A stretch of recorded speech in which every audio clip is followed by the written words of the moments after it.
वो ऐसी सजा मिली है मुझे तेरे प्यार।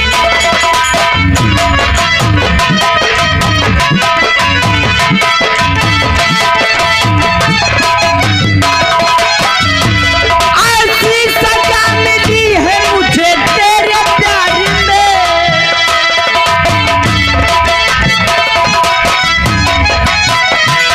ऐसी सजा मिली है मुझे तेरे प्यार में, हो तेरे प्यार में बिस्तर के फूल सूख गए।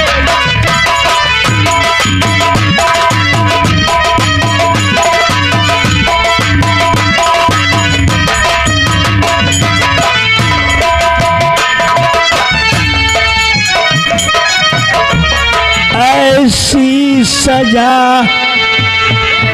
बिस्तर के फूल सूख गए, हमको गम नहीं।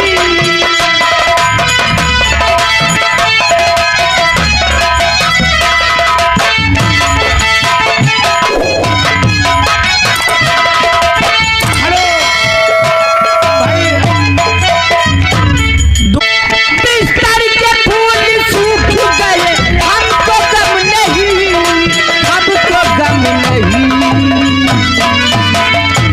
अब हम भी सूखने लगे थे।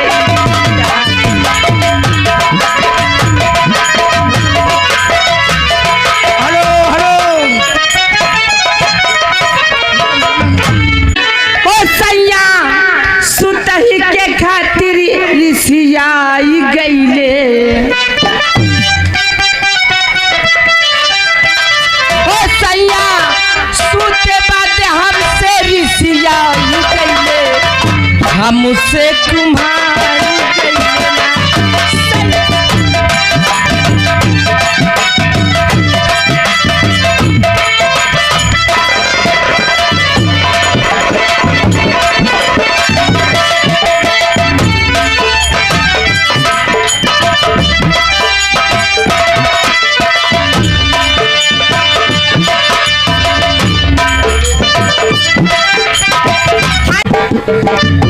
ओ सैया सुते बाटे हमसे ऋषियाई गईले, सैया बौराई गईले।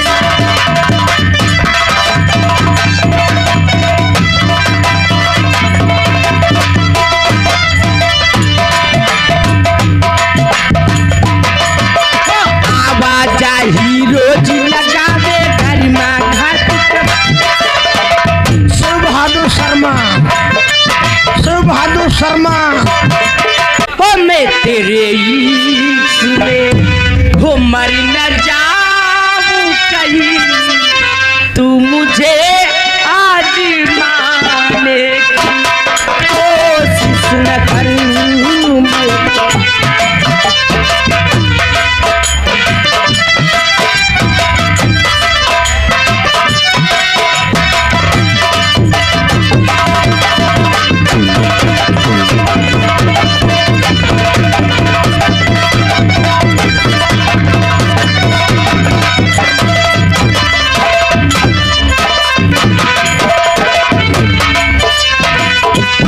खूबसूरत है तू और मैं भी हंसी, खूबसूरत है तू और मैं भी हंसी।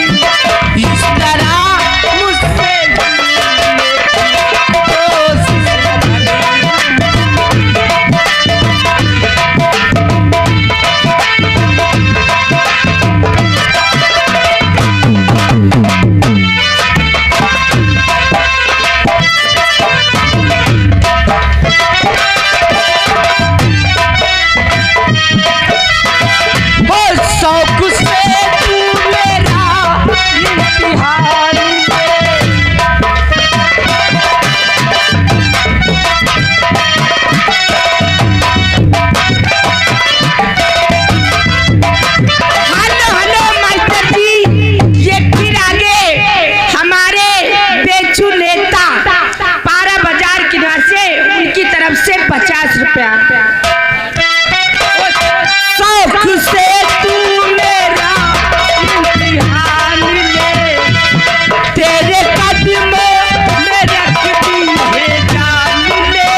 भैया लोहानी के हमारे शिवशंकर दादा आए हैं।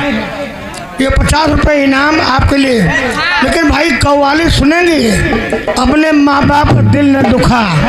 कह रहे भाई अगर हो सकता है सुना दीजिए। ए उस्ताद जी, हमका होगी आखिरी में हमारे मालिक साहब गाएंगे। सुनो भाई, हाँ राम दत्त मिस्त्री, ये नलका के बोरिंग के मिस्त्री हैं। अच्छा, चाहे समरसेबिल लगवाओ, चाहे बोरिंग करवाओ, चाहे नलका करवाओ, ये सबके मिस्त्री हैं। ये गौरा के निवासी हैं। भाई 20 रुपए के नाम ये रामदत्त मिस्त्री जी ये मुझे दे रहे हैं। ए उस्ताद जी,